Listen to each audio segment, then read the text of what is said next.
आमच्या सरकारलाच हिंदीचं वावडं आपलं त्यांच्याबद्दल आस्था. कालचं त्या ह्यांचं मुख्यमंत्र्यांचं फडणवीसांचं भाषण विधानसभेमधलं,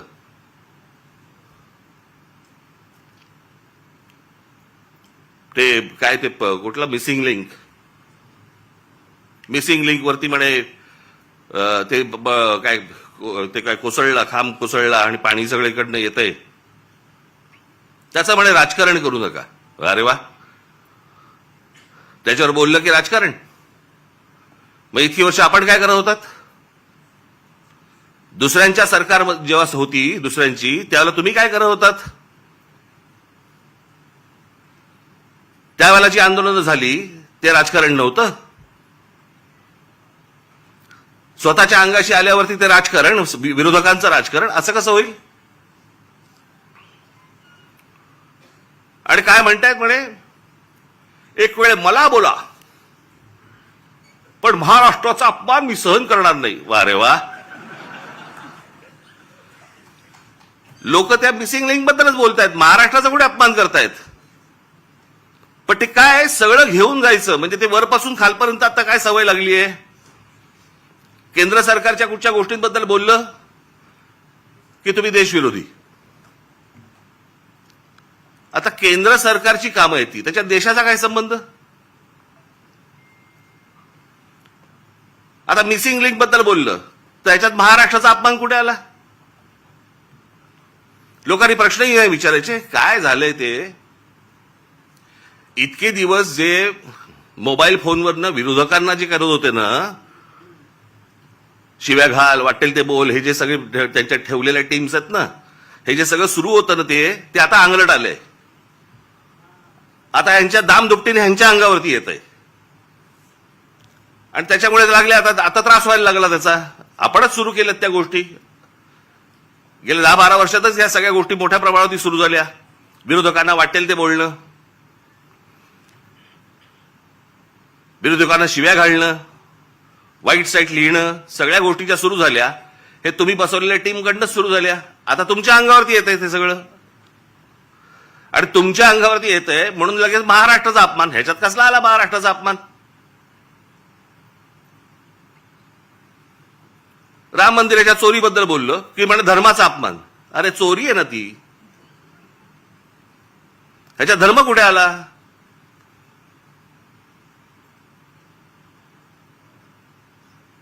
बरं, त्या मंदिराबद्दल आम्हालाही आस्था आहे, प्रत्येक हिंदूला आस्था असेल. तिथे ज्या वेळेला 1400 कोटी रुपये ज्यावेळेला चोरले जातात, काहीही म्हणजे किती पडदा किती असावा यांच्या समोर. म्हणे वक्फ बोर्डामध्ये ज्या वेळेला म्हणे तिकडे चोऱ्या झाल्या त्याच्याबद्दल तुम्ही नाही बोलणार. आम्हाला काय देणं घेणं?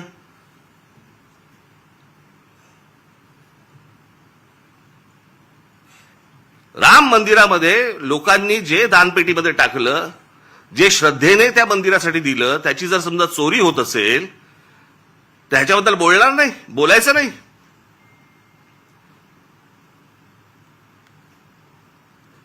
काल ते कोणतरी होसबळे का कोणतरी आहेत ते म्हणे धर्मविरोधी जे लोक आहेत ते म्हणे पसरवतात. आम्ही धर्मविरोधी? हा देश काय धर्मविरोधी आहे? तुमच्याकडे राम मंदिरामध्ये लोकांनी श्रद्धेने दिलेल्या गोष्टींची चोरी होते आणि हे सांगणारं कोण होतं? हे बोलणारं कोण होतं? भारतीय जनता पक्षाचा खासदारच पहिलं बोलला की राम मंदिरात चोरी झाली म्हणून. आम्ही बोललो? हा देश बोलला? इतर राजकीय पक्षाचे कोणी लोक होते ट्रस्टी म्हणून, तिथे ट्रस्टी कोण आहेत? 15 ट्रस्टी आहेत तिकडे. 15 ट्रस्टीपैकी त्यातले जवळपास 12 हे केंद्र सरकार नेमतं आणि त्या 12 पैकी केंद्र सरकारने जी नेमलेली माणसं आहेत ती RSSशी संबंधित आहेत, विश्व हिंदू परिषदेशी संबंधित आहेत, भाजपशी संबंधित आहेत, बाकी कोणीच नाहीये. केंद्र सरकार आणि राज्य सरकार नेमलेले IAS अधिकारी आहेत. तिथे जर 1400 कोटी, आत्ता 1400 कोटीचा आकडा आलाय, मुळात कितीची चोरी झाली माहिती नाही आपल्याला.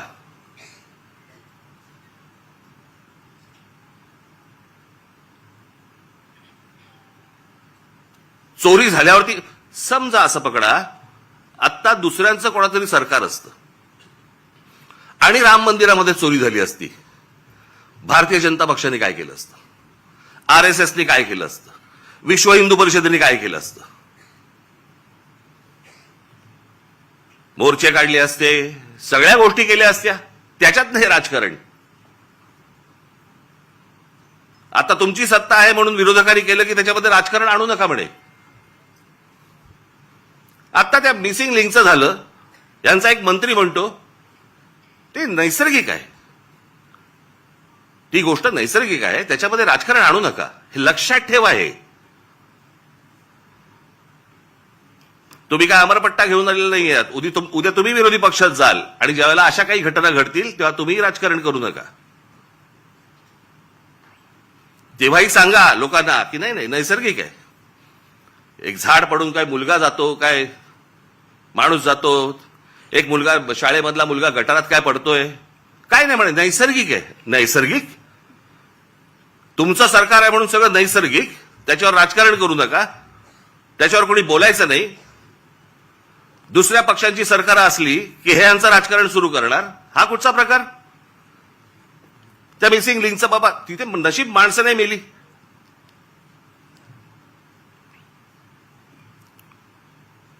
गंमत बघा, त्या मागे 2005 मुंबईमध्ये आला होता ना फ्लड, ते सगळं पाणी वगैरे तुंबलं होतं.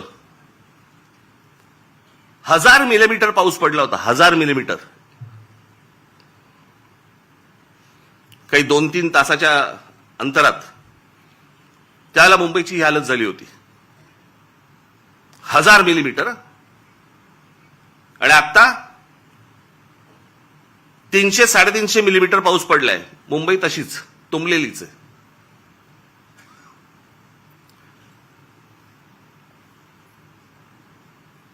तेव्हा वारे बाप वाटेल ते बोलायचे, वाटेल ते सगळी आंदोलनं करायची, पैसे खाल्ले, हे केलं ते केलं, तेव्हा राजकारण नाही. आता मुंबई तुंबली नाही, नैसर्गिक आहे. ती कोणती बाई ती गाणी म्हणायची, काय ते गाणं होतं ते, का तुला मुंबईवर भरोसा नाही काय? कुठे गेली ती आता? तिचा आला व्हिडिओ.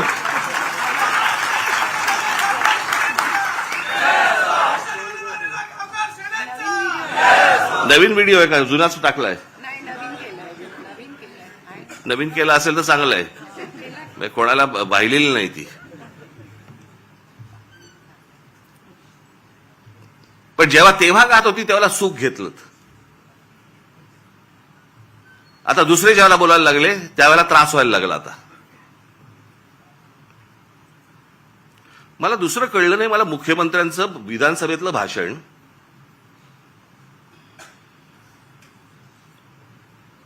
की या मिसिंग लिंक प्रकरण हे उत्तम दर्जाचं ते काय काय कन्स्ट्रक्शन आहे वगैरे वगैरे सगळं झालं, आणि ह्याचं जर समजा कोणी राजकारण करत असेल आम्ही बघून घेऊ त्याला. मुख्यमंत्री आहेस ना तू, बघून घेऊ. बरं झालं ते झालं. पुढे वाक्य संपल्या हिंदीतून सुरू झाले. मिसिंग लिंक के बारे में अगर कोई राजनीति करे, कोणासाठी हिंदी बोलणार?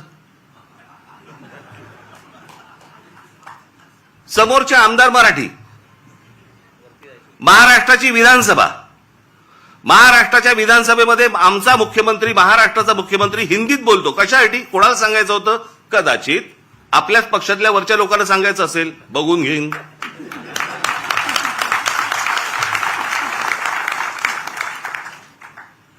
त्यांनाही माहिती आहेत हे सगळे व्हिडिओ येत आहेत कुठून, हे सगळं काय चालू आहे राजकारण. मी त्याशी बोललो नाही का, माझ्या पत्रकार परिषदेमध्ये बोललो ना. जी काय घमासान सुरू आहे ना आता तिकडे पक्षामध्ये, फक्त बघत राहा, पाहत राहा. मुंबई महाराष्ट्राचा, ठाण्याचा काय विचका झालाय, पुण्याचा, सगळ्यांचा शहरांचा विचका झालेला आहे, ज्याला हे विकास म्हणतायत. मी ह्या विषयावरती इतकी वर्ष बोलतोय मी की आपल्याकडे डेव्हलपमेंट प्लॅन येतो, परंतु टाउन प्लॅनिंग आपल्याकडे होत नाही आणि त्याचा ही शहरच सगळी बर्बाद होणार आहेत, झालेलीच आहेत, अजून होणार. बघावं तिकडे सगळीकडे इमारती सगळ्या उभ्या राहत आहेत. माझी तर विनंती आहे मुख्यमंत्र्यांना, सगळी कन्स्ट्रक्शन एकदा बंद करून टाका. नुसते रस्ते आणि फ्लायओव्हर आणि ब्रिजेस म्हणजे विकास नव्हे. हे जेव्हा लोक परदेशात जातात त्यावेळेला करतात काय मला कळलंच नाही, मला अजूनपर्यंत. या परदेशातली सगळी शहरं बघा. मी 2014 साली याच्यावरती एक डॉक्युमेंटरी केली होती. मी 16 मिनिटाची डॉक्युमेंटरी आहे, आज युट्यूबवरती आहे, जाऊन बघा.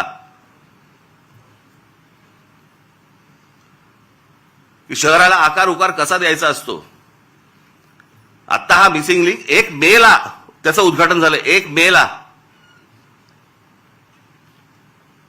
आणि आता हा 6-7 तारखेला काहीतरी तो त्याचा काय पिलर पडला आणि पाणी वाहतंय आणि सगळं होतंय.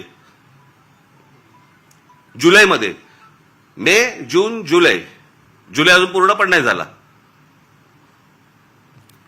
60-65 दिवसामध्ये तुमचा नवीन बांधलेला टनेल गळायला लागतो, पिलर पडतात.